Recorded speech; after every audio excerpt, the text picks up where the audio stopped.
नमस्कार मित्रों। पिछले वीडियो में हमने चंद्रगुप्त मौर्य तक का पढ़ा था। अब हम इस वीडियो में चंद्रगुप्त मौर्य के आगे का पढ़ेंगे। चंद्रगुप्त मौर्य की मृत्यु के बाद उसका पुत्र बिंदुसार गद्दी पर बैठता है, जिसका काल 298 ईसा पूर्व से 273 ईसा पूर्व तक का माना गया है। जैन मतों के अनुसार इनकी माता का नाम दुर्धरा था। यूनानी लेखकों ने इसको बिंदुसार को अमित्रोकैटीज कहा है। क्या कहा है? अमित्रोकैटीज। और ये जो अमित्रोकैटीज है वो संस्कृत का रूपांतरण है। जो इसका संस्कृत रूपांतरण है अमित्रघात।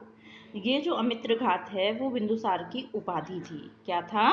बिंदुसार की उपाधि। और जैन ग्रंथों में इन्हें सिंहसेन कहा गया है। जैन ग्रंथों में किस नाम से जाना जाता है? सिंहसेन के नाम से। आगे बिंदुसार के शासनकाल के कुछ वर्षों तक जो इनका जो प्रधानमंत्री था वो चाणक्य था। प्रारंभिक वर्षों में अगर तारानाथ के अनुसार उसने 6 राज्यों के राजाओं को नष्ट करके पूर्वी और पश्चिमी जो समुद्र थे उनके बीच की जो पूरा राज्य में मिला लिया था। और ये पूर्वी और पश्चिमी समुद्र समझते हैं। पूर्वी समुद्र है बंगाल की खाड़ी और पश्चिमी समुद्र है अरब सागर। इनके और इनके पूरे बीच के एरिया पे इसका ही शासन स्थापित हो गया था, ऐसा कहा है तारानाथ ने। ये कहा जाता है कि बिंदुसार के समय में ही तक्षशिला में एक विद्रोह हुआ था और उस विद्रोह को दबाने के लिए इसने अपने पुत्र अशोक को वहां भेजा था और अशोक ने बड़ी अच्छी तरह से इस विद्रोह को दबा दिया था। बिंदुसार जो था उसका जो पश्चिमी यूनानी राजा थे उनके साथ अच्छे संबंध थे, क्योंकि इनके बारे में हमें प्रमाण मिलते हैं। जो पश्चिमी यूनानी राजा थे, जैसे सीरिया के राजा थे एंटियोकस, और इन्होंने अपने जो राजदूत था या दूत था डाइमेकस उसको बिंदुसार के दरबार में भेजा हुआ था। सीरिया के राजा का क्या नाम था? एंटियोकस। उसने अपने जो दूत था या राजदूत तो जो था डाइमेकस उसको बिंदुसार के दरबार में भेजा हुआ था। इसी तरीके से जो मिस्र है, क्या है? मिस्र के जो राजा हैं, मिस्र के राजा हैं टॉलेमी सेकंड फिलाडेल्फ, जो इनके समय पे थे, बिंदुसार के समय पे, उन्होंने डायनोसियस नाम का राजदूत इनके दरबार में भेजा हुआ था। तो दरबार में तभी तो लोग राजदूत भेजेंगे जब उनके साथ संबंध होंगे। इसी तरीके से ये भी आता है कि बिंदुसार ने सीरिया के राजा को पत्र लिख करके, जो सीरिया के राजा थे उनको पत्र लिख करके वहाँ से 3 चीज़ें मंगवाई थी। कितनी चीज़ें मंगवाई थी? 3 चीज़ें। एक थी मीठी मदिरा, दूसरा था सूखा अंजीर और तीसरा था एक दार्शनिक। कौन कौन सी चीज़ें थी? मीठी मदिरा, सूखा अंजीर और एक दार्शनिक। तो सीरिया के जो राजा थे उन्होंने पहली 2 चीज़ें मीठी मदिरा और सूखा अंजीर तो भेज दिया, लेकिन उन्होंने कहा कि दार्शनिक भेजना सीरियाई कानूनों के खिलाफ है, तो उन्होंने दार्शनिक नहीं भेजा।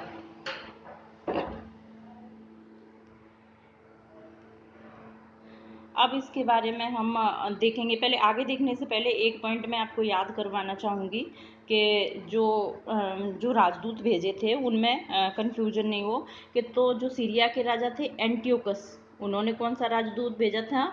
डाइमेकस। इनके नाम एक जैसे हैं। और जो मिस्र के राजा थे टॉलेमी सेकंड ने कौन सा भेजा था? डायनोसियस।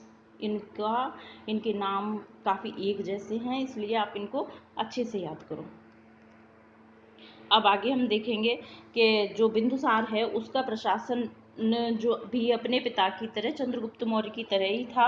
उसके प्रशासन के बारे में, जो मौर्य साम्राज्य का प्रशासन है उसके बारे में मैं आपको अगले वीडियो में और भी विस्तार से बताऊंगी। तो और इनमें ये है कि इन्होंने क्या किया था कि जो इनका राज्य था, जहाँ पे इनका शासन था, इनका राज्य था, उसको छोटे छोटे भागों में विभाजित कर दिया था, प्रांतों में विभाजित कर दिया था। और इन्हीं प्रांतों में उन्होंने इन प्रांतों पे एक एक गवर्नर नियुक्त कर दिया था, जिनको उपराजा या कुमार भी कहते थे। प्रांतों में विभाजित कर दिया था और इन्हीं प्रांतों के ऊपर एक एक गवर्नर नियुक्त किया था जिसको उपराजा या कुमार भी कहते थे। और अशोक भी इसी तरीके का एक उपराजा था, जो कि कहाँ का उपराजा था? अवंती का। कहाँ का था? अवंती का। इन्होंने अपने प्रशासनिक कार्यों के लिए अनेक महामात्रों की नियुक्ति की।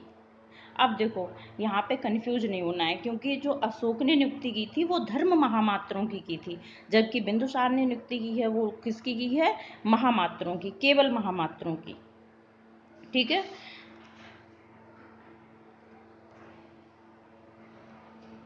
अब जो ये बिंदुसार था उसकी मंत्रिपरिषद थी।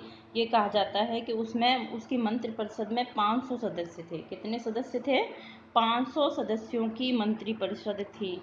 और इनकी सभा में एक आजीवक संप्रदाय के ज्योतिषी भी थे।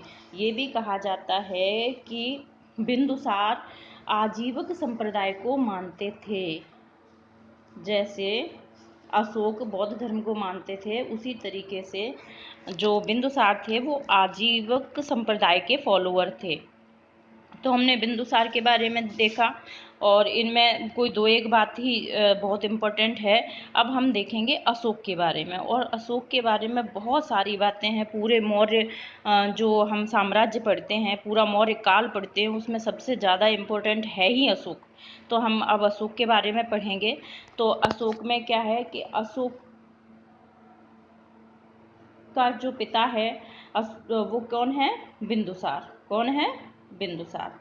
और इनका जो कार्यकाल है वो क्या है? 273 ईसा पूर्व से लेके 232 ईसा तक का कार्यकाल माना गया है। इनकी माता का नाम दिव्यावदान में सुभद्रांगी पाया जाता है, जो कि चंपा के एक ब्राह्मण की पुत्री थी। पिता का नाम बिंदुसार, माता के नाम के बारे में अलग अलग विचार हैं। तो दिव्यावदान में इनकी माता का नाम सुभद्रांगी माना गया है, और ये चंपा के ब्राह्मण की पुत्री मानी गई हैं। और दक्षिणी परंपराओं में इनकी माँ का नाम धर्मा मिलता है। क्या मिलता है? धर्मा। ये कहा जाता है कि राज्यारोहण के 4 वर्ष पश्चात 269 ईसा पूर्व में इनका राज्याभिषेक हुआ था। मतलब इन्होंने राज्य तो पा लिया था, लेकिन प्रॉपर रूप से ये जब राजा बने थे तो वो उसके 4 वर्ष बाद बने थे, 269 ईसा पूर्व में।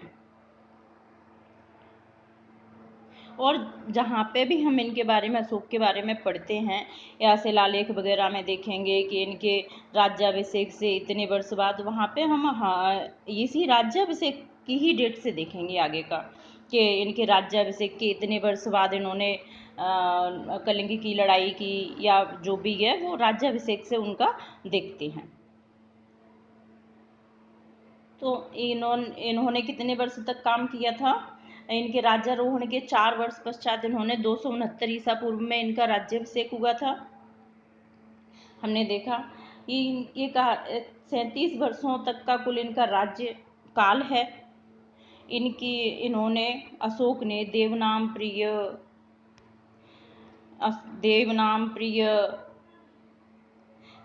प्रियदर्शी की उपाधियां धारण की थी। देवनाम प्रिय और देवनाम प्रियदर्शी की उपाधियां धारण की थी। और ये उपाधियों के बारे में हमें अलग अलग इनके अभिलेखों से पता चलता है। जैसे और बहुत सारे ऐसे अभिलेख हैं जिनमें अशोक का नाम है भी नहीं। किसी किसी अभिलेख में उनको देवनाम प्रिय कहा गया है, किसी अभिलेख में उनको देवनाम प्रियदर्शी कहा गया है, और कुछ अभिलेखों में अशोक का नाम अशोक पाया जाता है। हमें पता कैसे चला कि ये जो अभिलेख हैं वो अशोक के हैं? क्योंकि कुछ अभिलेखों में इनका नाम अशोक पाया गया। और ये कौन कौन से ऐसे अभिलेख हैं जिनमें अशोक का नाम अशोक मिला है? ये अभिलेख हैं 4 मेन रूप से: मास्की, गुर्जरा, नैत्तूर और उदयगोलम के शिलालेख, जिनमें हमें अशोक का नाम मिला है। पुराणों में अशोक को अशोकवर्धन कहा गया है। क्या कहा गया है? अशोकवर्धन। पहले हम ये चारों शिलालेख याद करेंगे जिनमें अशोक का नाम अशोक मिला है: मास्की, गुर्जरा, नैत्तूर, उदयगोलम। ठीक है। पुराणों में अशोक का नाम क्या पाया गया है? अशोक वर्धन। और दिव्यावदान के अनुसार इनके ये कहा गया है कि जो बिंदुसार था वो अशोक को राजा नहीं बनाना चाहता था। दिव्यावदान में क्या कहा गया है कि जो बिंदुसार था इनका पिता, वो अशोक को राजा नहीं बनाना चाहता था बल्कि सुसीम को राजा बनाना चाहता था। तो यहाँ पे हम इनके एक भाई के बारे में जानेंगे कि सुसीम। और जो सिंहली मीन्स जो श्रीलंका में के ग्रंथ हैं, सिंहली जो अनुश्रुतियाँ हैं, इनका नाम है दीपवंश और महावंश। इनके अनुसार ये कहा गया है कि अशोक ने अपने 99 भाइयों की हत्या करके, कितने? 99 भाइयों की हत्या करके ये राजा बने थे।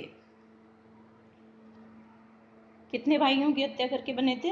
ये हर जगह नहीं कहा गया है। जो दीपवंश और महावंश हैं, जो श्रीलंका के ग्रंथ हैं, सिंहली अनुश्रुतियाँ हैं, उनमें बताया गया है कि जो 99 इन्होंने अपने 99 भाइयों की हत्या करके उसके बाद मगध साम्राज्य पे अपना अधिकार किया था। लेकिन जो तारानाथ हैं वो ये कहते हैं कि इन्होंने 99 भाइयों की नहीं बल्कि 6 भाइयों की हत्या करके मगध पे अपना साम्राज्य स्थापित किया था। और बौद्ध ग्रंथों में लेकिन ये इसके बारे में कोई ये दूसरी जगह से ये तथ्य प्राप्त नहीं होते हैं कि ऐसा हुआ ही था है। लेकिन बौद्ध ग्रंथों में इनके भाइयों के, कुछ भाइयों के नाम भी मिलते हैं बौद्ध ग्रंथों में, जिनका नाम है जैसे तिस है, इनके भाइयों का नाम सुसीम है, विगताशोक है, और ये सब नाम मिले हैं। इनकी पत्नियों के भी नाम मिले हैं। और इनकी पत्नियों के क्या क्या नाम है? जैसे महादेवी, करुवाकी, असंधिमित्रा, पद्मावती, तिस्रच्छा। इनकी पत्नियों के क्या क्या नाम मिले हैं? महादेवी, करुवाकी, असंधिमित्रा, पद्मावती, तिस्रक्षा। इनकी 2 पुत्रियों का उल्लेख है, संधिमित्रा और चारुमती। इसी चारुमती का विवाह इन्होंने नेपाल के राजा देवपाल के साथ किया था। किसके साथ किया था? देवपाल के साथ। और ये भी कहा जाता है कि इन्हीं देवपाल ने देवपाटन नामक नगर की स्थापना की थी।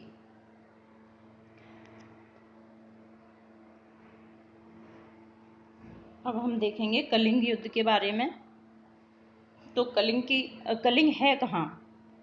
कलिंग जो आज का उड़ीसा है उसके दक्षिणी भाग में कलिंग राज्य स्थित था। ये महानदी और गोदावरी नदियों के मध्य में स्थित था। कहाँ स्थित था? महानदी और गोदावरी, इन दोनों नदियों के बीच में स्थित था। और आज की इसकी लोकेशन देखी जाए तो ये दक्षिणी उड़ीसा में मिलता है। अशोक ने अपने अभिषेक के 8वें वर्ष में, कौन से वर्ष में? 8वें वर्ष में 261 ईस्वी पूर्व में इसके ऊपर, कलिंग के ऊपर आक्रमण किया और कलिंग में विजय प्राप्त की। और विजय प्राप्त करने के बाद इन्होंने तोशली को कलिंग की राजधानी बनाया। किसको बनाया? तोशली को। और 13वें शिलालेख से हमें कलिंग युद्ध के बारे में विस्तार से जानकारी प्राप्त होती है। कौन से शिलालेख से प्राप्त होती है? 13वें शिलालेख से। किसके बारे में? कलिंग युद्ध के बारे में। और कलिंग कौन से, अशोक के अभिषेक के कौन से वर्ष हुआ था? 8वें वर्ष में। कहाँ है आज जो आज की स्थिति से अगर देखा जाए तो कलिंग कहाँ है? दक्षिणी उड़ीसा में स्थित है। कहाँ स्थित है? दक्षिणी उड़ीसा में। अब आगे देखेंगे।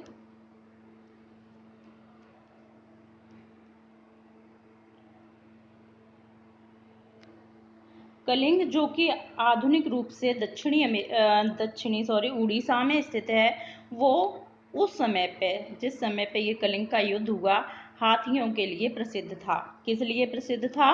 हाथियों के लिए। और कलिंग के युद्ध के पश्चात अशोक के मन पे इतना अधिक प्रभाव पड़ा, जो वहाँ इतने सारे लोग मारे गए थे उनको देख के, इतने सारे लोग घायल हुए थे इतना उनको देख के, उनके मन पे इतना ज़्यादा प्रभाव पड़ा कि उन्होंने भेरी घोष मीन्स युद्ध की बजाय धम्म घोष मीन्स जो बौद्ध धर्म है या जो धर्म है, धम्म मीन्स धर्म, को अपनाया। मतलब उन्होंने युद्ध की बजाय धर्म के मार्ग पे चलना अपनाया। राजतरंगिणी के अनुसार अगर हम देखें तो पहले शिव जो अशोक था वो शिव का उपासक था। किसका उपासक था? शिव का उपासक था। बौद्ध धर्म अपनाने से पहले राजतरंगिणी में बताया गया है कि अशोक शिव का उपासक था। दीपवंश और महावंश के अनुसार अपने शासन के चौथे वर्ष में उसने 7 वर्षीय बौद्ध भिक्षु, कितने वर्षीय? 7 वर्षीय बौद्ध भिक्षु निग्रोध से दीक्षा ली थी। कब ली थी? दीपवंश और महावंश के अनुसार अगर हम माने तो उन्होंने अपने शासन के चौथे वर्ष में 7 वर्षीय बौद्ध भिक्षु निग्रोध से दीक्षा ली थी। अब हमने अभी क्या पढ़ा था कि जो कलिंग था उस पर उन्होंने आक्रमण कब किया? अपने राज्याभिषेक के 8वें वर्ष में।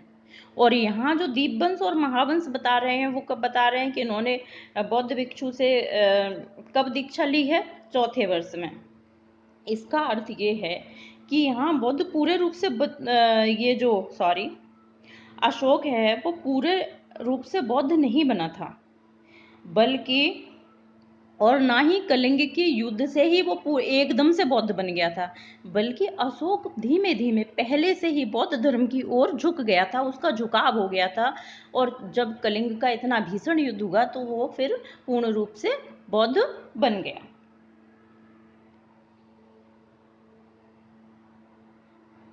बाद में मोगलीपुतिस के प्रभाव में वो पूर्ण रूप से बौद्ध बन गया।